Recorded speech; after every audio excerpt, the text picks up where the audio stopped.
Hello everyone, welcome to GS question paper. GS question paper में आज हम लोग इंडियन हिस्ट्री यानी कि भारतीय इतिहास के बारे में पढ़ेंगे।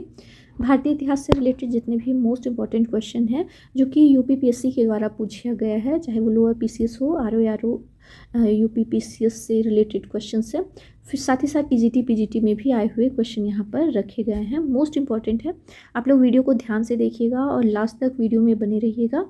और वीडियो कैसा लगा प्लीज़ मुझे कमेंट्स बॉक्स में बताइएगा या फिर कम से कम लाइक तो करके जाइएगा। चलिए आगे बढ़ते हैं। क्वेश्चन है हम लोग का। फर्स्ट क्वेश्चन है, the cave of Bhimbetka are famous for the one of the following elements.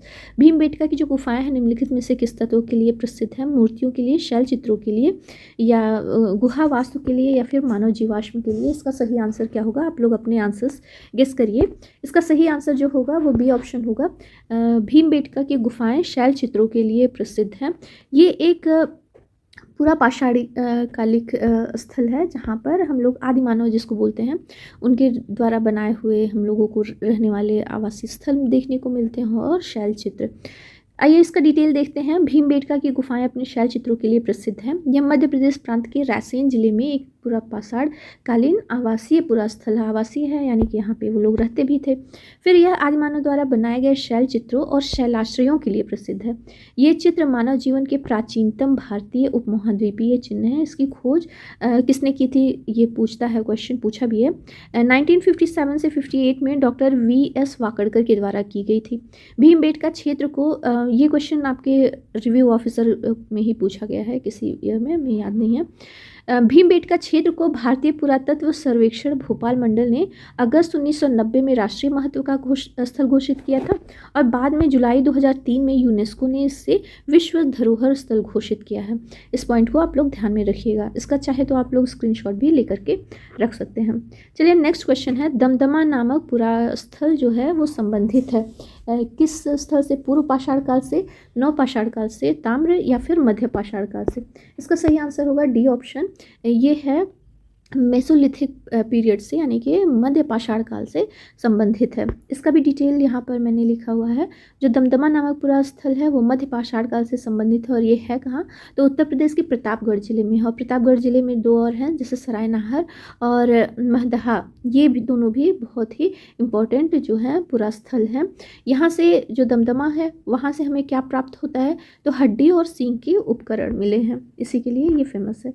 चलिए नेक्स्ट क्वेश्चन है और ये मोस्ट इंपॉर्टेंट क्वेश्चन है पीसीएस का और आयोग के द्वारा पूछा गया मोस्ट इंपॉर्टेंट क्वेश्चन है। ये लगभग सारे क्वेश्चन एग्जाम्स में पूछा गया है, आप लोगों ने देखा होगा। भारत में जो कपास की खेती का सबसे पहला साक्ष्य कहाँ से प्राप्त हुआ है? ये रिव्यू ऑफिसर में भी आ चुका है और इसका ईयर मुझे नहीं है, 2008 में शायद यूपीपीएससी की एग्ज़ाम में पूछा गया है। हड़प्पा, बुझहोम, ब्रह्मगिरी, मेहरगढ़, इन चारों में से सही ऑप्शन क्या होगा? डी ऑप्शन सही होगा हम लोगों का। मेहरगढ़ जो है वो भारत में कपास की खेती का सबसे पहला साक्ष्य है और इस कपास की विशेषता क्या थी कि ये सबसे ज़्यादा सफ़ेद था।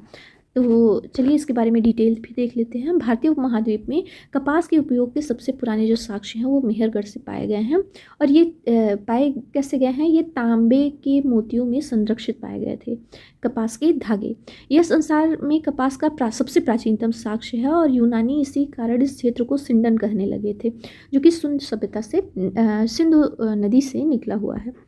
चलिए नेक्स्ट क्वेश्चन है, हड़प्पा के किस स्थान पर मिट्टी के हल की आकृति मिली है? हड़प्पा, कालीबंगन, धौलावीरा या फिर बनावली?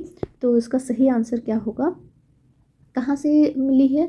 तो ये मिला है आपके बनावली से। डी ऑप्शन सही होगा। इसका डिटेल देखते हैं। बनावली या कहीं कहीं बनवाली भी आता है। मिट्टी के हल की आकृति मिली है और यह कहाँ पर है? हरियाणा के हिसार जिले में। ये पूछता है अक्सर कि ये पुरातात्विक स्थल कहाँ पे है? तो ये हिसार जिले में है जो कि हरियाणा का एक क्षेत्र है। और यह किस नदी के किनारे पर स्थित है? ये भी क्वेश्चन पूछा जाता है अक्सर। तो ये सरस्वती नदी जो कि सूख चुकी है उसके बाईं तट पर स्थित है। यहाँ पर हड़प्पा के तीनों स्थल प्राप्त होते हैं हमें। नेक्स्ट क्वेश्चन है, निम्न में से किस हड़प्पा स्थल से शवपेटिका या ताबूत के प्रमाण मिले हैं? यहाँ पे 4 ऑप्शन दिए हैं, आप लोग ध्यान रखिएगा। शवपेटिका यानी कि ताबूत की बात हो रही है, तो मोहनजोदड़ो मरकज करिएगा। ऑप्शन है आपके मोहनजोदड़ो, हड़प्पा, रोपड़ और लोथल। ये भी यूपीपीएससी द्वारा पूछा गया क्वेश्चन है। हड़प्पा सभ्यता में ये कहाँ पाया गया है, तो ये है आपका हड़प्पा में, बी ऑप्शन सही है। हड़प्पा सिंधु घाटी क्षेत्र का सबसे प्रारंभिक सभ्यताओं में से एक थी और सभ्यता का नाम हड़प्पा शहर के नाम पर है, जहाँ पर दफन स्थल मिले थे। मुख्य दफन स्थल जो है हड़प्पा, कालीबंगन, राखीगढ़ी, लोथल आदि हैं। चलिए नेक्स्ट क्वेश्चन है, सिंधु घाटी सभ्यता का पोर्ट टाउन या बंदरगाह निम्न में से कौन सा था। तो किस स्थान पर बंदरगाह पाया गया है या गोदीवाड़ा पाया गया है, इस तरीके से करके ये अलग अलग फॉर्म में क्वेश्चन कई बार पूछा गया है।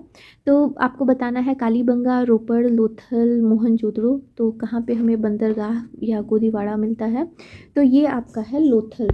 ये सबसे फेमस क्वेश्चन है, आप लोग कभी ना कभी तो इसे ज़रूर किए होंगे अगर जो आप लोग एग्जाम्स दे रहे होंगे। लोथल सही ऑप्शन है। और लोथल है कहाँ, तो ये गुजरात में स्थित है, भोगवा नदी के तट पे। आइए इसका डिटेल देखते हैं। लोथल का टीला जो है अहमदाबाद गुजरात जिले में सगरवाला नामक ग्राम के समीप स्थित है और इस स्थल की खोज एस.आर. राव ने की थी। ये भी मोस्ट इंपॉर्टेंट है, इसलिए मैंने यहाँ पे दिया हुआ है। एस.आर. राव ने की थी और लोथल के पूर्वी भाग में एक गोदीवाड़ा का साक्ष्य मिला है, जिसकी लंबाई है 223 मीटर, चौड़ाई 35 मीटर और गहराई 38 मीटर थी। और यह यहाँ पर ईंटों से बना हुआ ये गोदीवाड़ा था। इस पॉइंट को भी आप लोग ध्यान में रखिएगा। यह एक नहर के द्वारा भोगवा नदी से जुड़ा हुआ था। यह विश्व का प्राचीनतम ज्ञात गोदीवाड़ा है। इस नगर की सभी विशेषताएं हमें हड़प्पा, मोहनजोदड़ो से मिलती हैं, इसीलिए एस.आर. राव ने इस स्थल को लघु हड़प्पा या लघु मोहनजोदड़ो कहा है। कालीबंगा कहाँ पर स्थित है, ये पूछता है क्वेश्चन, तो आप लोग ध्यान रखिएगा, राजस्थान में है, गंगानगर जिले के घग्गर नदी के बाएं तट पर स्थित है। ये क्वेश्चन पूछता है। नेक्स्ट फिर है रोपड़, पंजाब प्रांत में है और ये कहाँ है, सतलज नदी के बाएं तट पर। तो ये दाएं तट पर, बाएं तट पर ये क्वेश्चन भी आया हुआ है, यूपीएससी के द्वारा पूछा गया है, तो इसलिए मैंने इसे भी आप लोगों को बताने का प्रयास किया है। चलिए नेक्स्ट है, भारत में स्वतंत्रता के बाद सर्वाधिक संख्या में हड़प्पा स्थलों की खोज हुई है। तो ये कहाँ हुई है, राजस्थान, गुजरात, पंजाब और हरियाणा में या फिर उत्तरी पश्चिमी उत्तर प्रदेश में। इसका सही आंसर क्या होगा, तो स्वतंत्रता के बाद जो है, स्वतंत्रता के बाद पूछा है, तो इसका बी ऑप्शन सही होगा। सबसे ज़्यादा जो खुदाई हुई है या हड़प्पा स्थलों की खोज हुई है तो वो गुजरात में हुई है। इसका भी डिटेल देखते हैं। हड़प्पा सिंधु संस्कृति के उदय जो है वो ताम्रपाषाणी पृष्ठभूमि का रहा है। भारतीय उपमहाद्वीप के पश्चिम उत्तर भाग में हुआ है, जहाँ पे आप लोग देख रहे हैं ये दायमाबाद जो कि महाराष्ट्र में स्थित है। यहाँ से लेकर के आपके हिसार, रोपड़ जो कि और भारत उत्तर प्रदेश का जो उत्तरी पश्चिमी भाग से लेकर के कश्मीर तक, ये सारा जो उत्तर पश्चिम भारत का प्रांत है, मतलब भारत है, वहाँ पर सबसे ज़्यादा ये हम लोगों को सिंधु संस्कृति देखने को मिला गया है। भारत में स्वतंत्रता के बाद सर्वाधिक संख्या में हड़प्पा स्थलों की खोज जो है गुजरात राज्य में हुई है और यहाँ पर ये देखा जाता है कि शव को जलाने और दफनाने दोनों पद्धतियाँ प्रचलित थीं। तो इस चीज़ को आप लोग ध्यान में रखिएगा। सिंधु घाटी सभ्यता में शव को जलाने का भी साक्ष्य मिलता है और दफनाने का भी साक्ष्य मिलता है। इतिहास शब्द का उल्लेख निम्न में से किस वेद में मिलता है, ये भी मोस्ट इंपॉर्टेंट क्वेश्चन है। अथर्ववेद में, ऋग्वेद में, यजुर्वेद में या फिर सामवेद में। आपको इसका सही आंसर बताना है। इतिहास शब्द का जो उल्लेख है निम्न में से किस में हुआ था, तो ये अथर्ववेद में हुआ है इतिहास का। इसका सही आंसर ए ऑप्शन होगा, अथर्ववेद। इसका हम लोग डिटेल देख लेते हैं। अथर्ववेद में गणित, विज्ञान, आयुर्वेद, समाजशास्त्र, कृषि विज्ञान के अलावा इतिहास का भी उल्लेख मिलता है और इसी में हमें मोक्ष के संबंध में जानकारी भी मिलते हैं। इसे ब्रह्मवेद भी कहा जाता है। अगर जो पूछे ब्रह्मवेद किस वेद को बोलते हैं, तो इसी अथर्ववेद को बोलते हैं और इसमें 20 अध्याय, 731 सूक्त और 6000 लगभग मंत्र हैं और उसकी रचना अथर्वा और अंगिरस ऋषि ने किया था। चलिए नेक्स्ट क्वेश्चन की तरफ बढ़ते हैं। ऋग्वेद में उल्लिखित 10 राजाओं का, जिसे दासराज्य यज्ञ भी बोलते हैं, संग्राम किस नदी के तट पर हुआ था, वितस्ता, पुरुश्री, अस्किनी या फिर विपासा। अच्छा, इन नदियों के जो अभी के नाम है वो भी अक्सर पूछते रहते हैं। तो जो दासराज्य युद्ध है, ये जो राजा भरत थे उनके भी भरत के जो जन थे उनके बीच और सुदास के बीच में हुआ था। सुदास इसमें विजयी हुए थे और इसका सही आंसर होगा अस्किनी नदी के किनारे हुआ था। पुरुश्री नदी के किनारे। सी ऑप्शन हम लोगों का सही है। यहाँ पर दासराज्य यज्ञ हुआ था पुरुश्री नदी के किनारे। इसका डिटेल हम लोग देखते हैं। दासराग्य युद्ध या 10 राजाओं के जो युद्ध का उल्लेख है ऋग्वेद के 7वें मंडल में मिलता है। ये भी देखिए, इसको पॉइंट में डालने का यही है रीज़न कि ये क्वेश्चन बना हुआ है, इसलिए आप लोग जो डिटेल्स दिया गया है उसको भी ध्यान से देखिएगा। ये ऋग्वेद के किस मंडल में मिलता है? तो 7वें मंडल में मिलता है, और इसमें भरत जन के राजा सुदास और अन्य 10 राजाओं के मध्य युद्ध हुआ था, जिसमें सुदास विजय हुए थे, और वशिष्ठ जो हैं वो सुदास के गुरु थे। ये टीजीटी का क्वेश्चन है, तो इसलिए आप लोग ध्यान दीजिएगा जो टीजीटी पीजीटी कर रहे होंगे। सुदास के गुरु कौन थे? जो दासराग्य युद्ध में विजयी हुए थे वो वशिष्ठ थे। चलिए नेक्स्ट क्वेश्चन है, प्राचीन भारत में मगध साम्राज्य की सबसे प्रारंभिक राजधानी थी। ऑप्शन यहाँ पर आप लोग ध्यान से देखिए, पाटलिपुत्र, वैशाली, राजगृह या फिर गया। इसमें सही आंसर क्या होगा? इसमें होगा सही आंसर जो है वो राजगृह। प्राचीन भारत में मगध साम्राज्य की जो सबसे प्रारंभिक राजधानी थी वो राजगृह थी। ये आपका ऑप्शन सही है, राजगृह। चलिए इसका डिटेल देखते हैं। प्राचीन भारत में मगध साम्राज्य की प्रथम राजधानी राजगृह थी। राजगीर का प्राचीन नाम राजगृह था, जबकि पाटलिपुत्र की स्थापना जो की हुई थी वो अजातशत्रु के उत्तराधिकारी उदयन ने किया था। पाटलिपुत्र की स्थापना भी पूछता है क्वेश्चन, तो आपको पता होना चाहिए कि इसका जो स्थापना है पाटलिपुत्र का वो उदयन ने किया था। उदयन ने ही मगध साम्राज्य की राजधानी राजगृह से पाटलिपुत्र को स्थानांतरित किया था। नेक्स्ट क्वेश्चन है, जैनियों की पवित्र पुस्तकें कहलाती हैं अंगस, परवास या उपंगस या अगम सिद्धांत। तो इसको आप लोग जानते ही होंगे, अगम सिद्धांत बोलते हैं। ये जैनियों की पवित्र पुस्तकों के नाम हैं, उनको अगम बोलते हैं। इसका डिटेल देखते हैं। जैन धर्म दुनिया का जो सबसे प्राचीनतम धर्म है। ऋषभदेव जैन धर्म के प्रवर्तक थे, यानी कि सबसे पहले जो थे गुरु या फिर प्रवर्तक बोलते हैं, तो वो ऋषभदेव थे। और तीर्थंकर, सॉरी यहाँ पे पहले तीर्थंकर थे, और महावीर जैनियों के 24वें तीर्थंकर थे, सबसे आखिरी। जैन धर्म के वास्तविक संस्थापक कौन माने जाते हैं? तो ये महावीर माने जाते हैं। जैन ग्रंथ के जब से सबसे पुराने ग्रंथ हैं उनको अगम ग्रंथ बोलते हैं, और ये हैं संख्या में कितने? 46, जो कि पवित्र पुस्तकें कहलाती हैं जैन धर्म के लोगों की। निम्नलिखित में से किस दर्शन ने पुनर्जन्म के विश्वास को अस्वीकार कर दिया था? ये क्वेश्चन भी है आप लोगों का। तो इसमें आपके ऑप्शन दिए गए हैं, चारवाक, जैन, बौद्ध या फिर वेदांत। तो किस दर्शन ने पुनर्जन्म के विश्वास को अस्वीकार कर दिया था? तो वो थे चारवाक। ए ऑप्शन सही है। इसका भी डिटेल हम लोग देख लेते हैं। चारवाक दर्शन पुनर्जन्म के विश्वास को अस्वीकार करता है। चारवाक दर्शन को लोकायत दर्शन भी कहा जाता है। इसके प्रणेता चारवाक माने जाते हैं। इसके अनुसार उसके अनुसार ही एकमात्र प्रमाण है। चारवाक स्वर्ग, नर्क और पुनर्जन्म की अवधारणा को कपोत कल्पित मानते हैं, मतलब ये झूठा है, सिर्फ सुनी सुनाई या गढ़ी हुई बातें हैं। स्वर्ग, नरक या पुनर्जन्म ऐसा कुछ भी नहीं होता है। चलिए नेक्स्ट है, गौतम बुद्ध ने प्रथम धार्मिक प्रवचन कहाँ दिया था? ये भी मोस्ट इम्पॉर्टेंट क्वेश्चन है और मोस्ट कॉमन क्वेश्चन भी है, क्योंकि ये पूछता भी है और आप में से मोस्टली लोगों को आंसर पता होगा। सारनाथ, लुम्बिनी, गया, कपिलवस्तु। तो धार्मिक जो पहला प्रवचन दिया था तो वो सारनाथ में दिया था, जिसको ऋषि पत्तन भी बोलते हैं। चलिए इसका डिटेल देखते हैं। गौतम बुद्ध ने प्रथम धार्मिक प्रवचन सारनाथ में दिया था। इसे धर्मचक्र प्रवर्तन कहा जाता है और यह सबसे पवित्र स्थलों में से है, क्योंकि इस स्थान पर सबसे पहले बुद्ध के शिक्षण की जो थी वो धारा बही थी। नेक्स्ट क्वेश्चन है, भारत में सर्वप्रथम मानव मूर्तियों की पूजा निम्न में से किसकी हुई थी? तो ब्रह्मा की, शिव की, बुद्ध की या फिर विष्णु की। इसका सही ऑप्शन क्या होगा? तो भारत में मानव मूर्तियों की सर्वप्रथम पूजा हुई थी भगवान बुद्ध की। यहाँ पर हम लोगों का बी ऑप्शन सही होगा, भगवान बुद्ध की पूजा सबसे पहले हुई थी। इसका हम लोग डिटेल देखते हैं। भारत में सर्वप्रथम मानव मूर्ति की पूजा जो है वो बुद्ध की हुई थी। चतुर्थ बौद्ध संगीति का आयोजन प्रथम शताब्दी ईस्वी में कश्मीर के कुंडलवन में हुआ था। इस संगीत में बौद्ध धर्म हीनयान तथा महायान में विभाजित हो गया।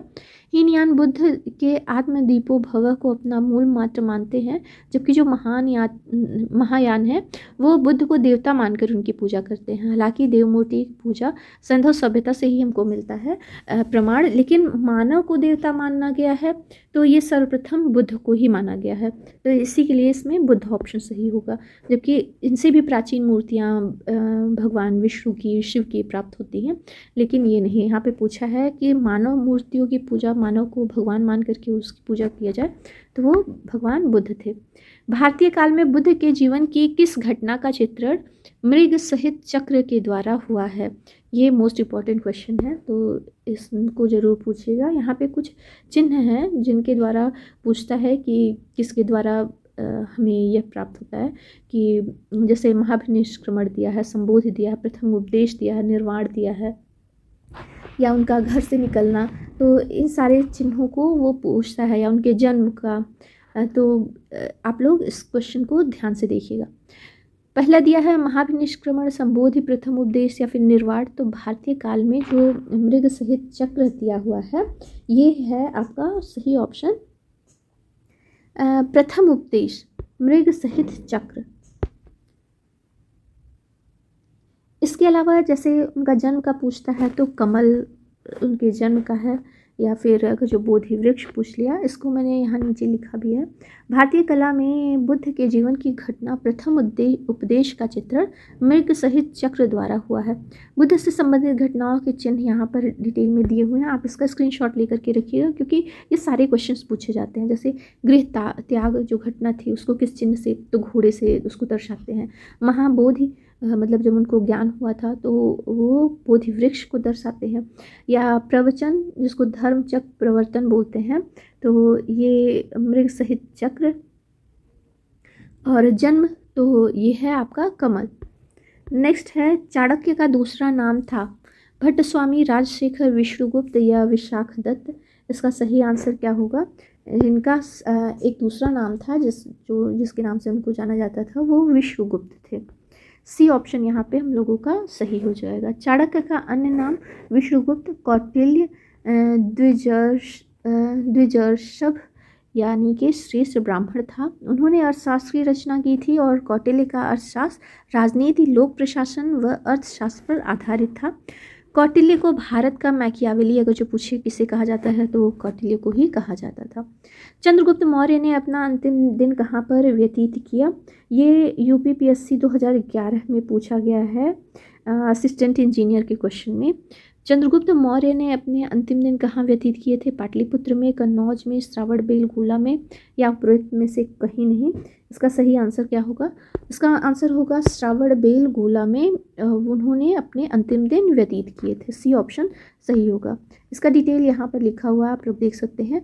मौर्य साम्राज्य का संस्थापक चंद्रगुप्त मौर्य 322 ईसा पूर्व में राजारोहण किया गया। इसे चंद्र नंद के नाम से भी जाना जाता है। मेगस्थनीज उसके साम्राज्य में आने वाला यूनानी राजदूत था। ये क्वेश्चन अगर जो आया इस तरीके से करके कि यूनानी राजदूत मेगस्थनीज किसके साम्राज्य में आया था, तो वो था चंद्रगुप्त मौर्य। और इनके मंत्री कौन थे? चाणक्य थे। जैसे ग्रंथ है राजावली कथा में उल्लेख मिलता है कि चंद्रगुप्त ने अपने पुत्र सिंहसेन को सिंहासन सौंपकर चंद्रगिरी पर्वत, जिसे श्रावणबेलगोला बोला जाता है, चला गया और वहीं पर संलेखना पद्धति के द्वारा अपने जीवन का अंत कर दिया। चलिए नेक्स्ट क्वेश्चन की तरफ बढ़ते हैं। निम्न में से अशोक के किस अभिलेख में धार्मिक सहिष्णुता के सिद्धांत की बात कही गई है? अगर जो अशोक के अभिलेख हैं, लगभग 33 अभिलेख हैं। उन 33 अभिलेखों में से कुछ बहुत ही फेमस हैं, उनसे क्वेश्चंस पूछे गए हैं। यहाँ पर पूछा गया है कि किस अभिलेख में धार्मिक सहिष्णुता के सिद्धांत की बात की गई है, तो इसका सही आंसर क्या होगा? ये होगा 12वां शिलालेख जो है उसमें की गई है धार्मिक सहिष्णुता के सिद्धांत की बात। नेक्स्ट क्वेश्चन, अच्छा इसका डिटेल थोड़ा देख लेते हैं। अशोक के 12वें शिलालेख में धार्मिक सहिष्णुता के सिद्धांत की बात कही गई है। इसके अतिरिक्त इस शिलालेख में स्त्री महामंत्रों की भी नियुक्ति व सभी के विचारों के सम्मान की बात की गई है। मौर्य राजवंश के शासन में अशोक के द्वारा कुल 33 अभिलेख प्राप्त हुए हैं। नेक्स्ट क्वेश्चन पढ़ते हैं हम लोग। आयुर्वेद के प्रसिद्ध विद्वान चरक किस दरबार के राजवैद्य थे? यहाँ पे आपका ऑप्शन आता है चंद्रगुप्त विक्रमादित्य के, अशोक के, कनिष्क के, या फिर पुष्यमित्र शुंग के। इसका सही आंसर क्या होगा? तो ये थे कनिष्क के दरबारी कवि। जो आयुर्वेद के प्रसिद्ध आचार्य हैं वो कनिष्क के दरबारी कवि थे। चलिए इसका भी डिटेल यहाँ पे लिखा हुआ है, देख लेते हैं। चरक आयुर्वेदाचार्य थे। ये कुषाण शासक कनिष्क के राजवैद्य थे। इन्होंने चरक संहिता की रचना की है। चरक की गणना भारतीय औषधि विज्ञान के मूल प्रवर्तकों में की जाती है। चरक की शिक्षा तक्षशिला विश्वविद्यालय में हुई। इनको भारतीय चिकित्सा के पिता के रूप में जाना जाता है। कनिष्क के समय में चतुर्थ बौद्ध संगीत का आयोजन पूछता है, तो चतुर्थ बौद्ध संगीत किसके समय में हुई थी, तो कनिष्क के समय में। इसका आयोजन कहाँ हुआ था, कुंडल वन में हुआ था, और इसके अध्यक्ष जो थे वो वसुमित्र थे। चलिए नेक्स्ट क्वेश्चन की तरफ बढ़ते हैं। दिया है बृहदेश्वर मंदिर, ये भी मोस्ट इंपॉर्टेंट क्वेश्चन है। बृहदेश्वर मंदिर जो भगवान शिव को वर्ष 1014 में समर्पित किया गया था, निम्न में से किस स्थान पर स्थित है? कुंभकोणम में, चिदम्बरम में, कांचीपुरम में, तंजावुर में। इसका सही आंसर क्या होगा?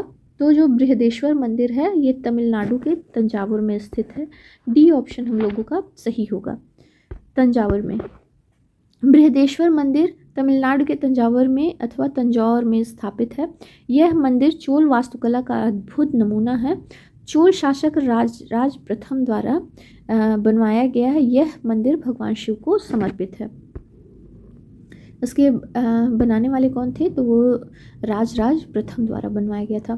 तंजौर का बृहदेश्वर मंदिर किसके शासनकाल में बना था? देखिए ये क्वेश्चन है, ये भी यूपीएससी में पूछा गया है 2008 में। तंजौर का बृहदेश्वर मंदिर निम्न में से किसके शासनकाल में बना है? विजयालय, राजराज या राजेंद्र या कुलोत्तुंग, तो आप लोगों को पता ही होगा। तंजावुर में जो है इसे शासक राजराज ने बनवाया है, अभी आपने ऊपर पढ़ा ही है। बृहदेश्वर अथवा बृहदीश्वर बोलते हैं। तमिलनाडु के तंजौर में स्थित एक हिंदू मंदिर है जो 11वीं सदी के आरंभ में बनाया गया है। इसे तमिल भाषा में बृहदीश्वर के नाम से जाना जाता है। यह मंदिर पूरी तरह से ग्रेनाइट से निर्मित है। 1003 से 1010 के बीच में चोल शासक प्रथम राजराज ने बनवाया था। यह भगवान शिव को समर्पित है और अपनी भव्यता, वास्तुशिल्प, केंद्रीय गुंबद से लोगों को आकर्षित करता है और इस मंदिर को यूनेस्को ने विश्व धरोहर घोषित किया है। चलिए नेक्स्ट क्वेश्चन है, निम्न में से किस गुप्त शासक को पहली बार अभिलेख जारी करने का दायित्व दिया जाता है? तो इसका सही आंसर क्या होगा? चंद्रगुप्त प्रथम या फिर समुद्रगुप्त, चंद्रगुप्त द्वितीय या फिर श्रीगुप्त। इसका सही आंसर होगा समुद्रगुप्त, बी ऑप्शन सही होगा। चलिए इसका डिटेल देखते हैं। गुप्त शासक समुद्रगुप्त को पहली बार अभिलेख जारी करने का श्रेय दिया जाता है। इलाहाबाद स्तंभ अभिलेख जो शिलालेख एक प्रशस्ति है, उसके दरबारी कवि हरिणेश के द्वारा रचित है। यह समुद्रगुप्त के विजय अभियानों को दर्शाता है। इसका ये सही आंसर हुआ कि किसने पहली बार अभिलेख जारी किया था, तो वो है समुद्रगुप्त। नेक्स्ट क्वेश्चन है, किस गुप्त शासक को भारत का नेपोलियन कहा जाता है? ये भी मोस्ट इंपॉर्टेंट क्वेश्चन है। समुद्रगुप्त प्रथम, चंद्रगुप्त द्वितीय या फिर स्कंदगुप्त, किसे भारत का नेपोलियन कहा जाता है? तो ये कहा जाता है समुद्रगुप्त को। ये भी बी ऑप्शन इसका सही आंसर होगा। समुद्रगुप्त को ही भारत का नेपोलियन कहा जाता है। और समुद्रगुप्त 335 से 375 ईस्वी चंद्रगुप्त के पश्चात ये बने थे। उसके बाद सिक्कों पर इनके कांच नाम भी प्राप्त होता है। इन्होंने पाटलिपुत्र को अपनी राजधानी बनाया और विश्व के इतिहास में सबसे सफल और बड़े सेनानायक और सम्राट माने जाते हैं। इन्होंने अपने जीवन में कभी भी पराजय का स्वाद नहीं चखा। वी.एस. स्मिथ ने इन्हें भारत के नेपोलियन की संज्ञा दी है। ये क्वेश्चन भी आपका पूछा गया है, अगर जो कोई यूपीटीजीटी पीजीटी वाले आप लोग देख रहे होंगे तो इस चीज़ को ध्यान में रखिएगा। किसने, वी.एस. स्मिथ ने इनको नेपोलियन की संज्ञा दी है। मध्य प्रदेश के हरसूद शहर का निर्माण किया था? अशोक ने, भोज ने, हर्षवर्धन ने या फिर विक्रमादित्य ने? ये भी आपका क्वेश्चन मोस्ट इम्पॉर्टेंट बन जा रहा है, ध्यान दीजिएगा। मध्य प्रदेश के जो हरसूद शहर है इसको करवाया था यहाँ पे हर्षवर्धन ने। सी ऑप्शन सही है। फिलहाल अभी के टाइम में यह जो शहर है यह है नहीं, क्योंकि यह इंदिरा सागर बांध के नीचे डूब गया है। हरसूद शहर मध्य प्रदेश के खंडवा जिले में था। यह शहर 700 से अधिक सालों से पुराना था, लेकिन यह जुलाई 2004 में इंदिरा सागर बांध के नीचे डूब गया। हरसूद शहर की स्थापना हर्षवर्धन ने की थी। नेक्स्ट क्वेश्चन बनता है, सम्राट हर्षवर्धन ने 2 महान धार्मिक सम्मेलनों का आयोजन किया था। वो कहाँ पर किया था? कन्नौज तथा प्रयागराज में, प्रयागराज तथा थानेश्वर में, या फिर थानेश्वर वल्लभी में, या वल्लभी और प्रयागराज में। इसका सही आंसर क्या होगा? कन्नौज और प्रयागराज में जो सम्राट हर्षवर्धन ने किए थे धार्मिक महान आयोजन, वो कन्नौज और प्रयागराज में किए थे। ये ऑप्शन सही है। इसका डिटेल देखते हैं। सम्राट हर्षवर्धन ने 2 महान धार्मिक सम्मेलनों का आयोजन कन्नौज और प्रयागराज में किया था। इस सम्मेलन में ह्वेन सांग उपस्थित था। हर्ष द्वारा लिखी गई 3 नाटक कौन कौन से हैं? नागानंद, रत्नावली और प्रियदर्शिका संस्कृत साहित्य की अमूल्य निधियां हैं। कवि भाड़ भट्ट कहाँ किसके दरबारी कवि थे? तो वो हर्षवर्धन के थे। और हर्ष की जीवनी की रचना हर्षचरित किसने की थी? तो ये बाण भट्ट ने की है। चलिए नेक्स्ट क्वेश्चन है, अजंता की चित्रकारी निम्न में से किसकी कहानियों को दर्शाती है? रामायण की, महाभारत की, जातक की, या फिर पंचतंत्र की? इसका सही आंसर क्या होगा? सी ऑप्शन सही होगा। जातक की कहानियां हमें देखने को मिलती हैं। अच्छा, इससे रिलेटेड एक क्वेश्चन आता है कि मरणासन राजकुमारी का चित्र कहाँ पे प्राप्त होता है? तो गुफा संख्या 16 में प्राप्त होता है। इस पॉइंट को आप लोग ध्यान रखिएगा, यहाँ पर डिटेल में इसमें दिया गया है। अजंता की गुफाओं पर दी गई चित्रकारी का संबंध जातक कथाओं में से है। यह गुफा महाराष्ट्र के औरंगाबाद जिले में स्थित है और गुफा में कुल 29 गुफाओं का एक समूह है, जिसमें संख्या 16 में मरणासन राजकुमारी का चित्र बना हुआ है। यूनेस्को द्वारा 1983 में इसे विश्व विरासत स्थल घोषित किया गया था। नेक्स्ट क्वेश्चन है, सही युग्म को चुनिए। यहाँ पे 4 ऑप्शन दिए गए हैं। एलोरा की गुफाएं शक, महाबलीपुरम, राष्ट्रकूट, मीनाक्षी मंदिर, पल्लव, या फिर खजुराहो, चंदेल। तो इसका सही ऑप्शन क्या होगा? डी ऑप्शन सही होगा। खजुराहो जो है वो चंदेल शासकों से संबंधित है। चंदेल शासक जो थे यशोवर्मन, इन्होंने ही निर्माण करवाया था। प्रतिहारों के पतन के साथ ही चंदेल 9वीं शताब्दी में सत्ता में आए। चंदेल वंश के जो स्वतंत्र शासक थे यशोवर्मन, या पहले भी शासक थे, इन्होंने अपनी वास्तुकला और कला के लिए इन्हें जाना जाता है और इन्होंने अपनी राजधानी खजुराहो में मंदिरों का निर्माण करवाया। यशोवर्मन ने खजुराहो में लक्ष्मण मंदिर का लोकार्पण किया। यशोवर्मन धंग एवं विद्याधर के शासनकाल में क्रमशः लक्ष्मण मंदिर, विश्वनाथ मंदिर एवं, अच्छा यहाँ पे मैंने पूरा नहीं लिखा, कंदरिया महादेव मंदिर, आप लोग पढ़े होंगे, कंदरिया महादेव मंदिर, इसका निर्माण करवाया था। ये मोस्ट फेमस है। कंदरिया महादेव का निर्माण किस शासकों के शासनकाल में हुआ है? क्वेश्चन भी पूछा है। तो ये चंदेल शासकों ने करवाया था। चलिए आज के वीडियो में बस इतना ही। मिलते हैं हम लोग नेक्स्ट वीडियो में। तब तक के लिए बाय बाय।